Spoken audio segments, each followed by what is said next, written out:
Good morning Hyderabad. నా ఇంట్రొడక్షన్తోనే నేను ఎక్కడున్నానో మీకు ఈజీగా అర్థమైపోయింటుంది. Yes, your guess is correct. I'm in Hyderabad right now. మేమైతే వీకెండ్ అని చెప్పి హైదరాబాద్కి ప్లాన్ చేసుకున్నాము. మార్నింగ్ 9:30కే రీచ్ అయిపోయాము. After that we went for breakfast. ఒక్కొక్కరు ఒక్కొక్క డిఫరెంట్ ఐటమ్ అయితే ఆర్డర్ ఇచ్చుకున్నారు, so that each and every one can taste others food అని. ఇంకా తిన్న తర్వాత అలా వేడివేడిగా కాఫీ తాగాము అండ్ చిల్ అయిపోయాము అక్కడే. సో ఇంకా ఏ ప్లేసెస్ని ఎక్స్ప్లోర్ చేద్దాం అన్నప్పుడు మాకైతే 4 డిఫరెంట్ ప్లేసెస్ గుర్తొచ్చాయి. First one is Golconda fort, next one is Hussain Sagar, ఆ తర్వాత గోకాటింగ్ అనుకున్నాము, fourth one is NTR gardens. So first అయితే గోల్కొండ ఫోర్ట్కి అయితే మేమైతే రీచ్ అయిపోయాము. అది మాకు 40 మినిట్స్ దూరంలో ఉండింది. So we travelled there. ఇంకా బయటే మాకు ఫ్రూట్స్ ఫుడ్ అన్నీ దొరికాయి.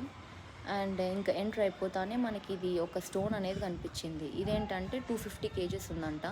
అది ఎవరైతే ఎత్తుతారో వాళ్ళకి ఫుల్ స్ట్రెంగ్త్ ఉన్నట్టు. సో మా తమ్ముడు అయితే ఏదో కొంచెం అలా లిఫ్ట్ చేశాడు. మేమైతే అసలు ట్రై కూడా చేయలేకపోయాము. అండ్ ఇంకా ఫొటోస్ వీడియోస్ ఏవి కావాలంటే అవి తీసేసుకున్న తర్వాత ఇంకా గోల్కొండ ఫోర్ట్ అంతా ఒక్కసారి అలా రౌండ్ వేసాము.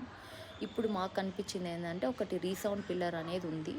అదేంటంటే మనం ఇలా సౌండ్ చేస్తే మనకి రిఫ్లెక్షన్తో రీసౌండ్ వస్తుంది. సో అక్కడైతే గోల్కొండ ఫోర్ట్లో మాకు ఫుల్ టైంపాస్ అయిపోయింది. ఇంకా గోల్కొండ ఫోర్ట్ నుండి బయటకు వచ్చేసాక కొంచెం అలా ఫ్రూట్స్ తీసుకొని కొంచెం అలా షాపింగ్ చేసేసాము. ఇంకా మేమైతే హుస్సేన్ సాగర్కి అయితే బయలుదేరి వెళ్ళిపోయాము. మేము ఈవినింగ్ హుస్సేన్ సాగర్ని ప్లాన్ చేసుకున్నాం, ఎందుకంటే ఈవినింగ్ మన క్లైమేట్ అనేది చాలా బాగుంటుంది కాబట్టి. అండ్ బోటింగ్ కూడా మనం బాగా ఎంజాయ్ చేయొచ్చు. అండ్ ఆఫ్టర్ దాట్ మాకు ఇక్కడ ఫిష్ బాగా అనిపించింది అండ్ మా తమ్ముడు అయితే ట్రై చేశాడు. And after that we went for go karting and it was my first time experience and it is worth it. And thank you for watching.